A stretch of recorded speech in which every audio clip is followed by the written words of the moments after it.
Hi everyone, welcome or welcome back. In part 1 we talked about biggest mistakes every architecture student makes, and in part 2 we discuss about how to think like an architect.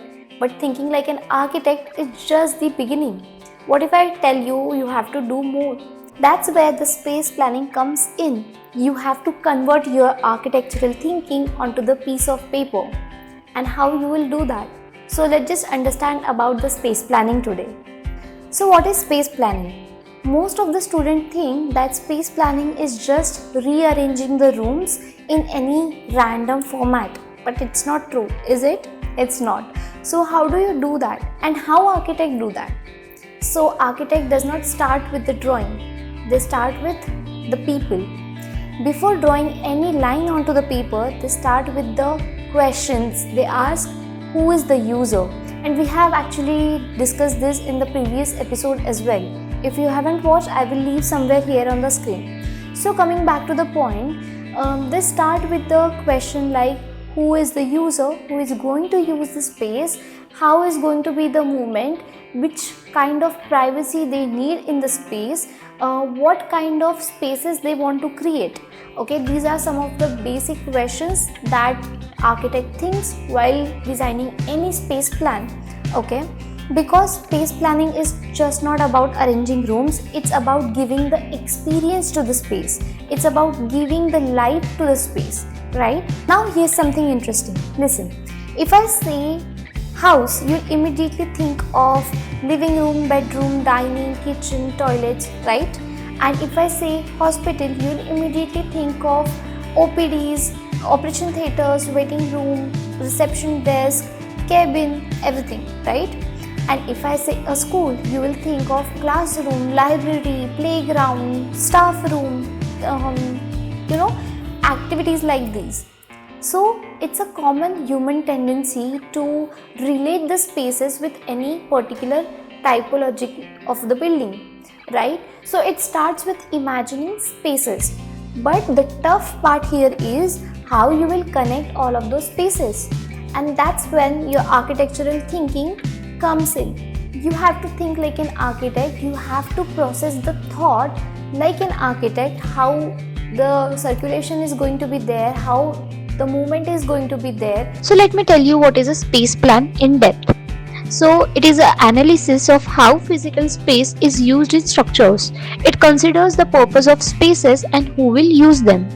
Okay, it takes some several steps, and it is an important component for the work of interior designer or an architect. Space planning helps to ensure use of floor space without wasting it. If it is done right, it also accounts for all the possible uses of a given space. When the process is completed, it can result in the comprehensive space plan. Okay, so this drawing identifies the need and required elements for spaces, including windows, doors, and even furniture within them. So how do you do that? Architects begin the space planning by gathering information. They need to know several things before they can draft a space plan. Keep in mind that these steps needs to be considered for all the spaces in building, including how those spaces connect. So let me tell you one by one how you can do that. First, make a list of all the rooms in your program that needs to be in the building.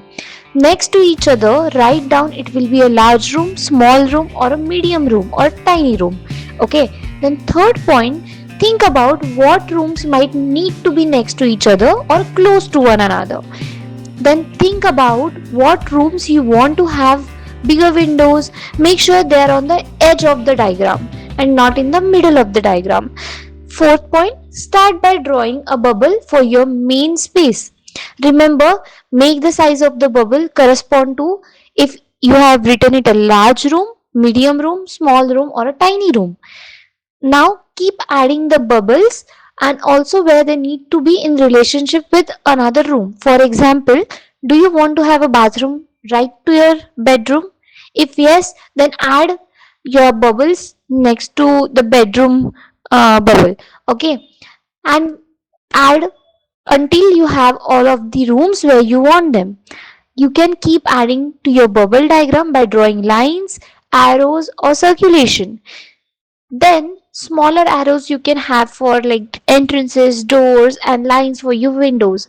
That shows a basic space planning. And then at the end, when you have this kind of bubble diagram or a circulation with zones in it, where you will mark if it is a private zone, public zone and semi-private zone, then you will be able to have a seamless floor plan, a very functional floor plan. One of the easiest ways to achieve this kind of zoning is to remember these three layers to use while designing any zoning. The first one is being a public area, second is your semi-private area, and third is your private area. What do I mean by private area? So let's just start with public area first. What do I mean by public area? If I am discussing about a house, public area is your, maybe starting with the entrance, lobby, then your living room, or maybe your dining room. Talking about the semi-private area, which is your, again it can include family room, or your dining room or a kitchen, okay, or even informal living room as well. Then discussing about the private area, which includes your bedrooms. And when these three layers are arranged in a proper manner, they create a natural flow of any space. Okay, then you get a good space planning done. So let me give you a simple example. If you are designing a school, would you place a classroom, library, staff room, toilets, or a playground randomly? Won't you think of how the person is going to enter the school, how the person is going to go to the classroom? Will you think it or not? Right? So first understand the users, then create zones, then decide the circulation, how you want your zones to be and your circulation and your movement to be. Unfortunately, many students makes this mistake, copying the layout from Pinterest or Google without even understanding the sizes. They copy the room sizes, classroom sizes, whatever, and they don't think about the capacity that you have to provide, right? So you have to think of all of these aspects. I will list all of the aspects here. So here's a challenge for you. I want you to create one of your projects with me, okay? And as we are moving ahead into the series, you have to start creating one project. And what we are discussing over here, you have to start creating. If I am discussing about space planning, you have to do the space planning for your project. It might be a residential project, it can be a commercial project, it can be a school, it can be a hospital, a cafe, it could be anything. It can be just for your practice, or if you have any design that you have to present in the college, that's great, you can do it with me. So start with space planning.